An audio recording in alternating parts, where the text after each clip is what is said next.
Today I'll be sharing my top 5 lessons from Everything That Remains, a book about minimalism and living a simpler life. So stay tuned.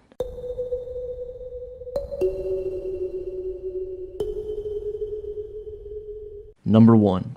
The more stuff you own, the more stuff owns you. Have you ever seen the show Hoarders?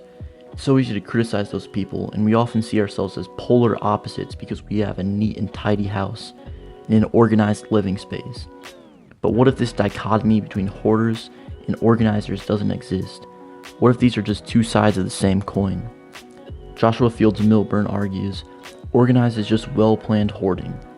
It may even be worse than hoarding because it involves spending your most valuable asset, time, on organizing all your stuff.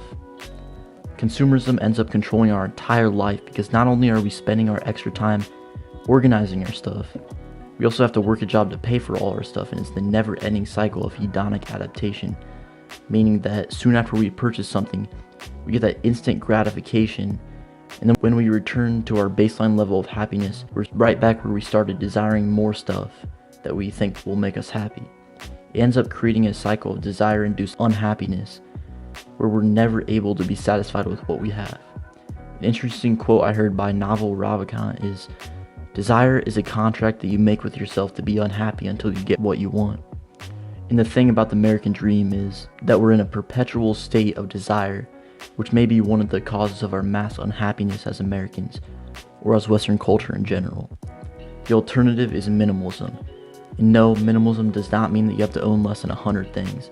Instead, it's the intentional decision to live only with that which brings value to your life.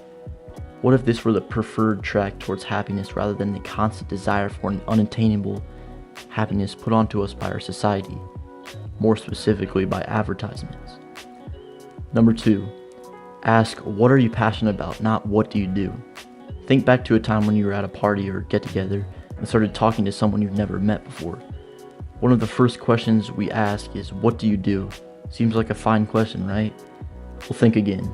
We put more emphasis on how do you earn a paycheck than we do on pursuing our interests and passions.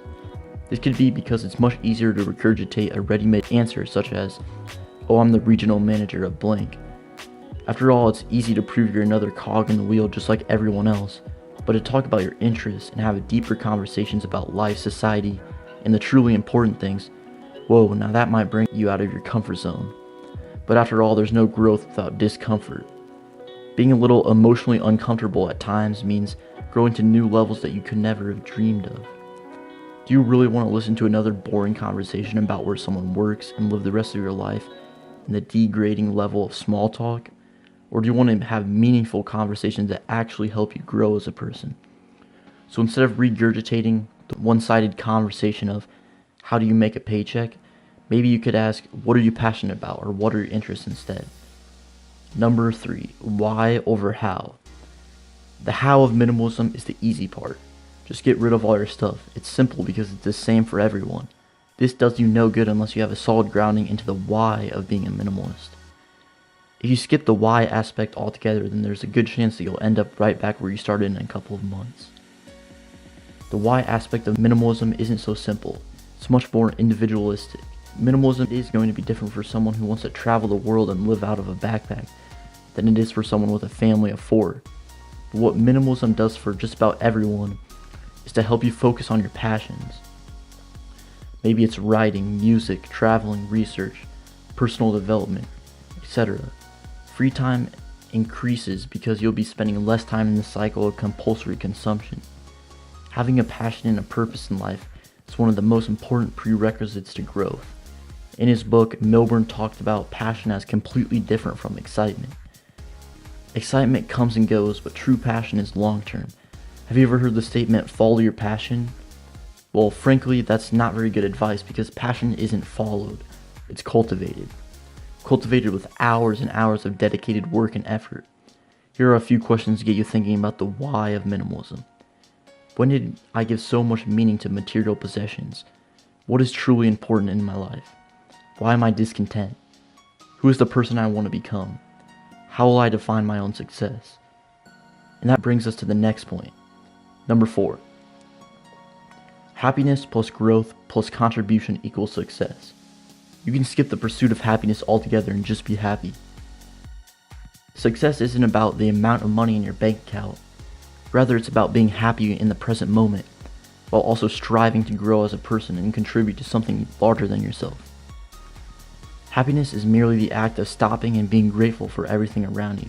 Simply put, gratitude equals happiness. But even better, you can define success as the amount of gratitude and growth in your life. And then the final aspect of success, contribution, can come in many forms. It could mean donating part of your paycheck to your favorite charity, or maybe just small acts of selflessness each and every day. It's fulfilling to know that you're making the world a better place if you contribute. That's part of success. Number 5, is this worth my freedom? Going forward, one of the easiest things to do is the following. Whenever you're at a store or looking into purchasing something new, ask yourself, is this thing worth my freedom? For example, if you make $12 an hour and have been wanting to buy a new shirt that is $24, ask yourself, is this shirt worth 2 hours of my freedom? This truly puts everything into perspective when you phrase it like this, such as, am I going to get more value from this object or from my freedom? Now that's your decision to make, but now you have the option rather than mindlessly consuming more and more. Alright, and as a final anecdote to this video, I wanted to state that the Minimalists have personally impacted my life. I met them at one of their speeches at a local bookstore. In fact, that's where I purchased this book, Everything That Remains. The Minimalists ended up signing the book, and I had an amazing conversation with them. This was around 4 years ago, and I was one of the youngest kids they had met at a speech. I was 13 back then. They changed the course of my life forever. I went from having the goal of working a 9-to-5 job in a field that I liked, to having the goal of living a simpler life and questioning the societal norms of consumerism and hedonism. They put me on the track that I'm on today. If I wasn't inspired by the Minimalists, I probably would have never pursued meditation and spirituality because I wouldn't have had the interest in pursuing simple living and Zen. Alright, if you enjoyed this video, consider checking out my Patreon page. If you become a patron, you'll earn access to my private feed, and I'll send you a personalized meditation log to help you create a meditation habit in your own life. And I'll also mention you at the end of all my videos. Thanks, Mom, for being my first patron. Also, if you're interested in minimalism, please comment your stories below. I would love to hear them. And feel free to subscribe and hit the bell icon if you enjoyed this video and want to get more like it in the future.